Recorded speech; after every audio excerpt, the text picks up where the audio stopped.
Here's a question I get all the time: why does TSMC dominate contract chip making, while Samsung, with all its resources, always seems a step behind? Let's break down the real story behind this high-stakes battle for semiconductor supremacy. Both TSMC and Samsung are giants, but their approach to the foundry game couldn't be more different. Samsung for decades has been the ultimate all-rounder, cranking out not just chips but TVs, smartphones and memory. On paper that sounds impressive. In practice, not so much for the foundry business. Diversification meant Samsung's focus was scattered. When you're balancing TVs, smartphones and displays, it's hard to give your full attention to bleeding-edge chip processes. TSMC, on the other hand, is obsessed. Pure play foundry.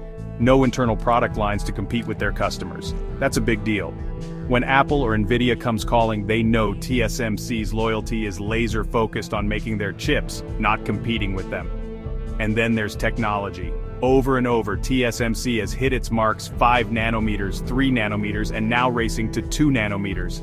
Not just we built it in the lab, but we mass-produced it, delivered on time, and kept the yield high. That last part, yield, is what keeps CEOs up at night.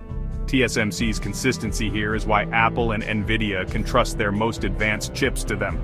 Speaking of Nvidia, did you notice how TSMC has basically locked down the world's AI chip supply? Their advanced packaging tech, things like CoWoS, have made them the go-to shop for the hottest AI hardware. Samsung, meanwhile, has stumbled. Their 3 nanometers and 2 nanometers yields? Not great. And when you're dealing with billion-dollar chip orders, not great is a deal-breaker. But there's more. TSMC isn't just a place to print chips, it's an ecosystem. Years of hard work have built a trust network with the world's top chip designers. The tools, the support, the reliability chipmakers don't want to risk their next billion-dollar product on an unknown.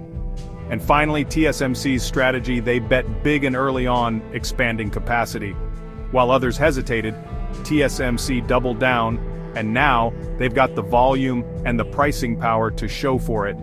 Their factories run full tilt, profits soar, and they plow those profits right back into R&D. So while Samsung juggles yield issues and diversified priorities, TSMC has become the gold standard.